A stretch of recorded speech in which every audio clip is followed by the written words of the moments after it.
নমস্কার সবাইকে। রিসেন্টলি দেখেছিলেন লাদাখে কিরকম ভাবে প্রোটেস্ট হয়েছিল।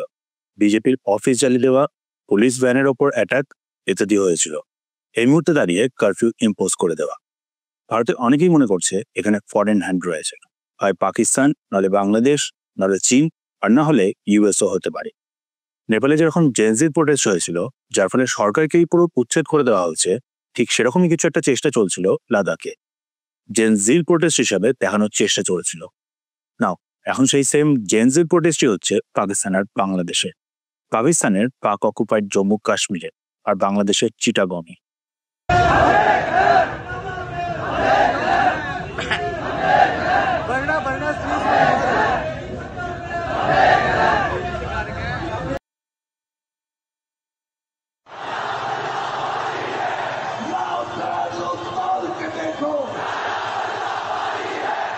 পিওকেতে এখন যে এই প্রোটেস্টটা হচ্ছে, সেটা অ্যাকচুয়ালি হচ্ছে পাকিস্তানের যে মেন গভর্নমেন্ট, মানে শাহবাজ শরীফের গভর্নমেন্ট, সেই গভর্নমেন্টের এগেইনস্টে স্লোগান দেওয়া হচ্ছে, ইয়ে জুতো সে মাননে वाले है, बातों से नहीं। ডিমান্ড উঠছে পাক অকুপাইড জম্মু কাশ্মীরকে আজাদি দেওয়ার। ঠিক এরকম ভাবেই বাংলাদেশেও ম্যাসিভ জেনজি প্রোটেস্ট চলছে চট্টগ্রামে। চট্টগ্রামে যে লোকাল মানে ইন্ডিজিনাস হিন্দু আর বত্রিশ পপুলেশন আছে, তাদের তরফ থেকে এই প্রোটেস্টটা হচ্ছে। তাদেরও ডিমান্ড হচ্ছে সেপারেশনের, বাংলাদেশ থেকে আলাদা হবার। কিন্তু এক্ষেত্রে আবার তারা ভারতের সাথে মার্জ হতে চাইছে। ডক্টর মোহাম্মদ ইউনিসের উদ্দেশ্যে এখান থেকে আমরা আওয়াজ তুলছি যে যতক্ষণ অব্দি পার্বত্য চট্টগ্রাম ভারতের অন্তর্ভুক্ত না হয়, ততক্ষণ অব্দি সেনাবাহিনী পার্বত্য অঞ্চল থেকে প্রত্যাহার করতে হবে। 3 নম্বর, কি কি ঘটছে এই দুটো জায়গাতে, চলুন ডিটেলসে জেনে নেওয়া যাক। সর্বপ্রথম হয়তো পাক অকুপাইড জম্মু কাশ্মীরের ব্যাপারটা যেমনি ইওজেকেতে প্রোটেস্টটা হচ্ছে শাটার ডাউন আর হুইল জ্যাম টাইপের প্রোটেস্ট, মানে দোকানপত্র সব বন্ধ করে রাখা আর রাস্তাতে গাড়ি ঘোড়াও চলতে না দেওয়া। বদলে ফোর্স ডিপ্লয় করা হয়, যে তারপর আবার পুরো ইন্টারনেট ব্ল্যাকআউট। কিছু মানুষ আবার আহতও হয়েছে। যেমনটা আপনি জানেন, পিওকেতে প্রোটেস্ট হামেশাই লেগে থাকে, কিন্তু এইবারের প্রোটেস্টটা হলো ডাইরেক্ট একেবারে পাকিস্তানের গভর্নমেন্টের এগেনস্টে, মানে পাকিস্তানের পিএম শাহবাজ শরীফ আর ফিল্ড মার্শাল আসিম মুনিরের এগেনস্টে। প্রোটেস্টের কারণগুলো হলো, দীর্ঘ 70 বছর ধরে পিওজেকে যেভাবে নেগলেক্ট করা হয়েছে, হিউম্যান রাইটসকে ভায়োলেট করা হয়েছে, বেসিক রাইটস গুলো দেওয়া হয়নি, উইকভাবে গভর্ন করা হয়েছে, তার উপর ন্যাচারাল রিসোর্সেসকে যেভাবে এক্সপ্লয়েট করা হয়েছে, সেই সব কিছুর এগেনস্টে।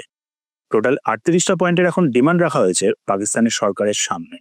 যে ডিমান্ডগুলো হলো, পিওজেকে যে হাইড্রো পাওয়ার প্রজেক্টগুলো চলছে, তার বেনিফিটগুলো যাতে বেশি পরিমাণে লোকাল মানুষরাই পায়।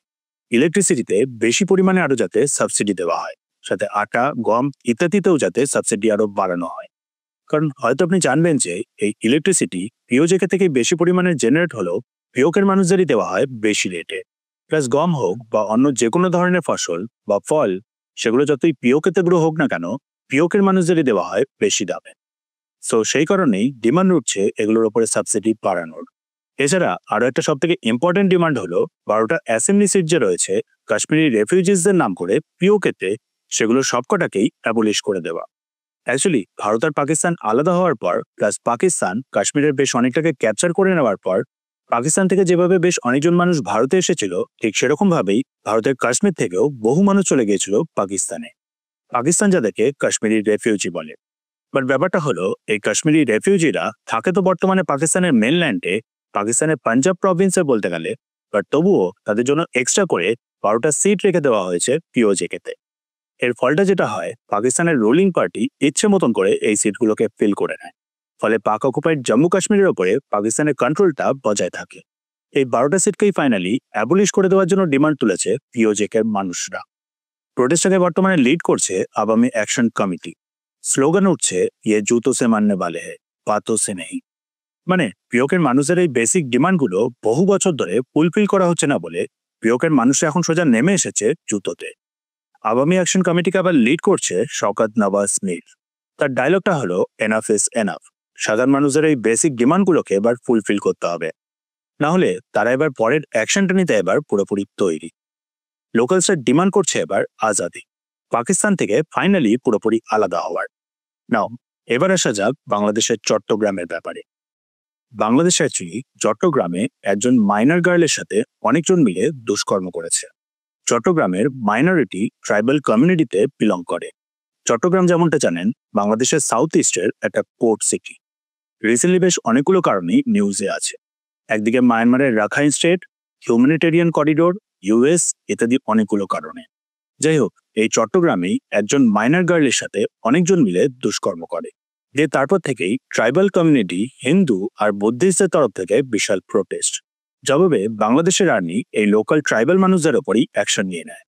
বহু মানুষ আহত হয় আর কিছুজন প্রাণও হারায়। এবার দেখুন, চট্টগ্রামের এই প্রবলেমটা আজ কোনো নতুন ব্যাপার না। লম্বা সময় ধরে চট্টগ্রাম স্ট্রাগল করে আসছে। এক হলো হিউম্যান রাইটস ইস্যু, দ্বিতীয়ত ইলিগাল সেটেলার্স ইস্যু, মানে অন্যান্য জায়গা থেকে মানুষরা এসে ইলিগালি লোকাল মানুষদের জায়গায় সেটেল হয়ে যাচ্ছে। দীর্ঘ সময় ধরে বিয়োগের মতন করেই চট্টগ্রাম বাংলাদেশের সরকার দ্বারা নেগলেক্টেড হয়েছে। রিসেন্টলি তো আবার চট্টগ্রামের হিন্দু, বৌদ্ধ আর ট্রাইবাল মানুষদের বাড়িঘরও জ্বালিয়ে দিয়েছে ইলিগাল সেটেলার্সরা। সোর্সেস অনুযায়ী রিপোর্ট সামনে আসছে যে বাংলাদেশের আর্মিও সেক্ষেত্রে কোনো হেল্প করেনি। চট্টগ্রামের লোকাল মানুষদের সাথে লং স্ট্যান্ডিং একটা পিস ট্রিটি রয়েছে বাংলাদেশের সরকারের, 1997 সাইন হয়েছিল লোকাল মানুষদের জমি আর রাইটস গুলোকে প্রোটেক্ট করার জন্য। কিন্তু এখনো পর্যন্ত সেগুলোকে ঠিক করে ইমপ্লিমেন্ট করা হয়নি, ঠিক করে ফুলফিল করা হয়নি বাংলাদেশের সরকার দ্বারা। যার জন্যই ফাইনালি এখন এই প্রোটেস্ট। ডিমান্ড উঠছে এখন বাংলাদেশের থেকে আলাদা হওয়ার, ভারতের সাথে মার্জ হওয়ার। ভিডিওটা একটু দেখে নিন।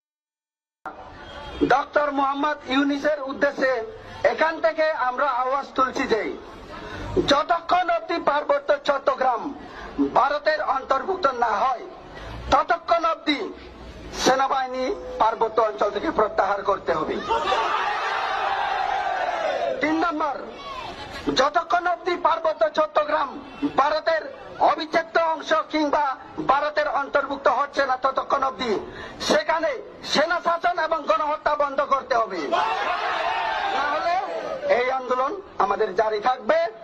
আর সেখানে যারা আমাদের ভাই বোন, আমাদের জাতি ভাই, বাংলাদেশ পার্বত্য চট্টগ্রাম, খাগড়াছড়ি, দিঘিনালা, পানছড়ি পার্বত্য এলাকাতে যত সংখ্যক আমাদের ভাই বন্ধু রয়েছে, আমি ওদের উদ্দেশ্যে আওয়াজ তুলছি এখানে। আমাদের আজকের এই পেচারতল থেকে আগামী দিন আপনারা যদি খণ্ডিত না হয়ে একত্র হয়ে যদি আপনারা সো দেখতে পাচ্ছেন, যেসব দেশ মিলে ভারতে আনরেস্ট তৈরি করার চেষ্টা করেছিল সেই সব দেশেই এখন বিশাল আনরেস্ট। ভারতে চেষ্টা চলছিল বিশাল জেন্সি প্রোটেস্ট, উল্টে সেটা এখন বাংলাদেশ আর পাকিস্তানেই শুরু হয়ে গেছে। পিওকে নিয়ে যেমনটা জানেন, ভারতের লং স্ট্যান্ডিং একটা স্টান্স আছে, ইন্টিগ্রাল পার্ট ভারতের। চট্টগ্রাম সেখানে খুবই ইম্পর্টেন্ট একটা স্ট্র্যাটেজিক লোকেশন। বিশেষ করে রিসেন্ট বাংলাদেশে ইউএস এর প্রেজেন্স বেড়ে যাওয়ার পর থেকে তো আরো বেশি করে ইম্পর্টেন্ট। চট্টগ্রামের লোকাল মানুষরা চাইছে ভারতের সাথে মার্জ হওয়ার। এখন দেখা যাক ভবিষ্যতে কি হয়।